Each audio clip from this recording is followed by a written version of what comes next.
Hello and welcome to my living room. I am Lydia Michelson-Maverick and I am here with 4 elements, aerial and creative movement. I am so excited to shoot this video for you guys today. Mighty Group has asked me to offer up some content, so I wanted to share a little bit about at-home training. Right now we are all stuck at home due to a global pandemic. So in the US and across the world, we're all in this together. And for so many of us that have spent weeks and months and years and even decades training, it's so important for us, maybe more important now than ever, to stay healthy, stay connected to our community, connected to ourselves, grounded and centered. And I know that we're all looking forward to getting back into the studio.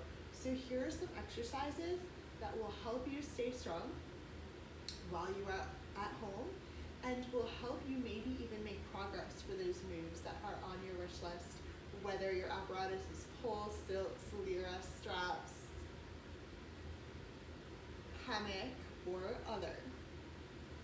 The core is what I believe to be the most important piece of training for all of these disciplines. So I'm going to start by sharing a couple core exercises and variations with you. Turning to the side, I'm going to take my hands behind me, fingers point in, and then from here, instead of having a proud chest, I'm going to kind of sink back, rounding through the low back, pulling navel into spine, knees up into chest. I'm going to extend so my toes are pointed to the ceiling, and then I'm going to pull knees in. Feet will come to parallel with the knees. So it's as if I could hold a tray here rather than dipping the feet down. So we're going to pull navel into spine and in and in and in, and we'll go for up to 20. If that feels fairly easy, we can try arms up.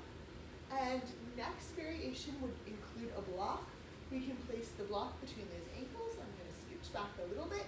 Hands down again, and bring it in and in and in. We'll go for 10 to 20 of those. If you have a cork block, it's going to be heavier than foam, so just keep that in mind. And that works on some of the ab engagement. Really make sure you're pulling navel into spine and rounding through that low back. The next exercise that I would like to share with you works on straddles and hip flexors. If this feels really tight and really difficult for your hip flexors, you might want to take care of them with some stretching and rolling out first. I'm going to scooch away from my couch a little bit, and from here I'm going to be deeply supported by the floor. Head, neck, and shoulders relax. Navel scoops in. Feet are going to slide along the floor. I'm going to move this block so you can see and start that over. We're going to slide along the floor. When I can't keep my feet on the floor any longer, I'm going to rotate over with my hips, bringing the feet in line with the hips. And then I'm going to return back to the floor, pulling my navel into spine and sliding the feet on the floor. You should hear a whole lot of like swoosh here. And one more time.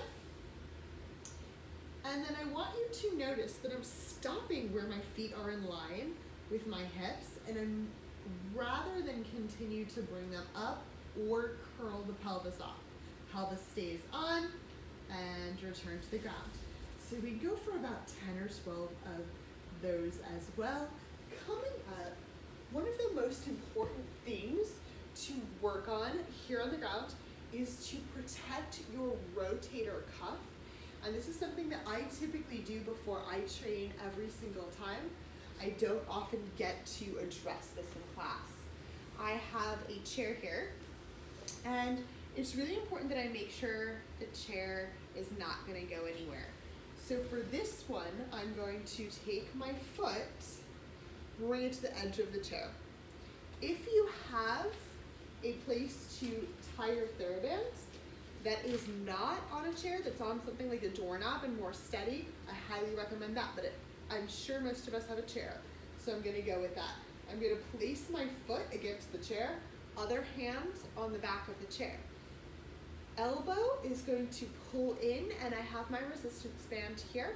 I'm going to take it across the body keeping that elbow pulled into my side. My wrist is going to be in one line. I'm going to be careful of any variation. So this is in one straight line, and we'll go out and out, keeping the elbow pulled into the side. Next TheraBand exercise is going to come towards the inside leg, reach across the body, taking the arm out to shoulder height, maybe a little higher. And across, and out, and down, and across. So we would start with 10 and very slowly work your way up to 20, 25, maybe 50 of each of those. The last exercise I want to share with you is also for the core. It is for the obliques. And for this one, I'm going to take this chair and place it on the mat because I really don't want it going anywhere. Super important here.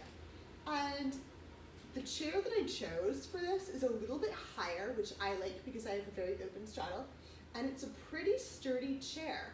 So that's going to help me out, and it has a cushion. If your chair doesn't have a cushion, you may want to get a cushion that won't slide off the chair. But if you are using harder apparatus like Lydia, trapeze, pole, it may be okay for you. You may be fine without it. So inside hands, inside hands, the hands closest to the chair, goes to the outside of the chair. I'm going to sink down, distributing my weight evenly. The hips are going to stack up on top of each other, and it is on my hip. You can kind of play with the exact placement, but it's a place where you can feel like you find some balance and you are not feeling that it hurts a whole lot. So from here, instead of legs together, I'm not going to take my legs into my deepest split either. I'm going to take what I would consider a wide second, arm up overhead. From here, I'm going to lift the bottom leg a little bit, lift the top leg. I am crunching up in my obliques, staying long. This top leg is going to go back and lift and lift and lift and lift. So if you are someone who works on an apparatus where there are star-shaped moves, where there are moves that have you in that X, whether that's on the fabric that would be a windmill, a roll down, a star, on the pole that would look like any of those iron cross moves, starfish if you're super, super advanced, but even if you're